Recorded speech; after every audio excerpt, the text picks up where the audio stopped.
Memang tidak dapat dipungkiri, Mas, cryptocurrency memang sedang naik daun ya, di mana secara global dan sudah menjadi tren dari tahun sebelum-sebelumnya. Sementara di Indonesia sendiri itu baru dalam 1 tahun terakhir ya, cukup ramai ditransaksikan dan baru dapat dimiliki oleh investor retail yang cenderung FOMO kita melihatnya. Namun tidak semua aset kripto ya memiliki fundamental dan implementasi nyata di teknologi blockchain, di mana hanya alat spekulasi trader kita melihatnya, berbeda dengan Bitcoin yang memiliki supply terbatas hanya 21 juta keping ya. Namun jika dibandingkan dengan saham ya, dari sudut pandang instrumen investasi, kami melihat saham dan kripto itu memiliki karakter yang agak mirip namun berbeda.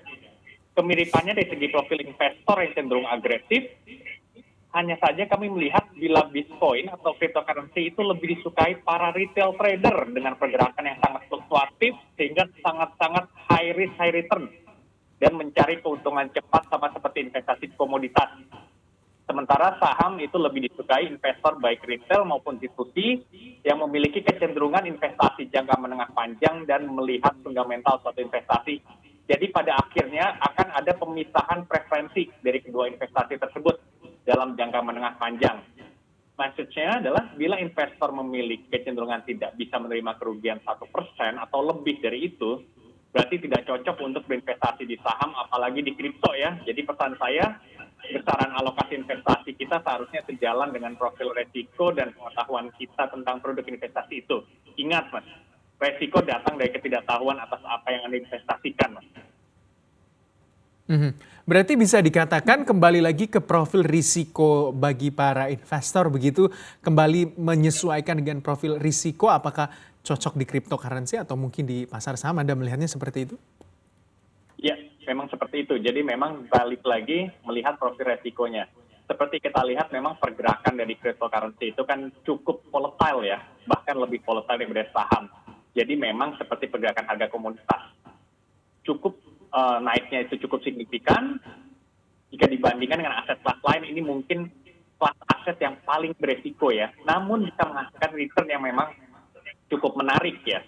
Seperti itu. Jadi kembali lagi ke profil resiko dari investor.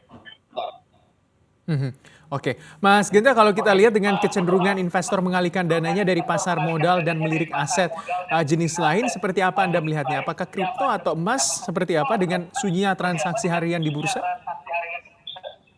Ya, ini cukup menarik memang. Ini menjadi bahasan di beberapa investor ya. Dari segi investor retail, kami melihat memang terjadi pergeseran tersebut.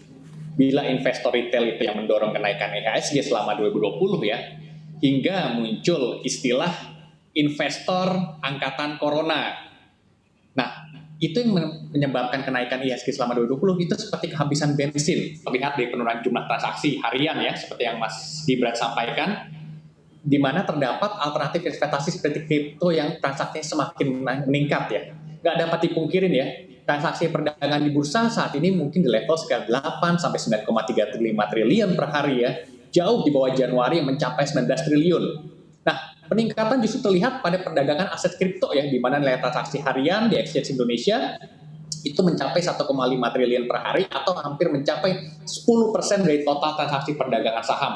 Selain itu kalau kita lihat ya, di dive lagi, jumlah investor aset kripto itu mencapai 4,2 juta atau melebihi SID pasar modal sebanyak 1,7 juta SID. Nah, melihat di profil investor sendiri, aset kripto sendiri ya, peningkatan transaksi aset kripto lebih di-drive oleh investor retail dengan profil risiko yang sangat tinggi dan mencari keuntungan meskipun dengan volatilitas tinggi, sedangkan investor institusi Indonesia sesuai regulasi masih belum dapat berinvestasi di aset kripto. Jangan lupa untuk download aplikasi CNBC Indonesia yang tersedia di Play Store dan juga App Store untuk mengikuti terus perkembangan informasi seputar ekonomi dan bisnis terkini.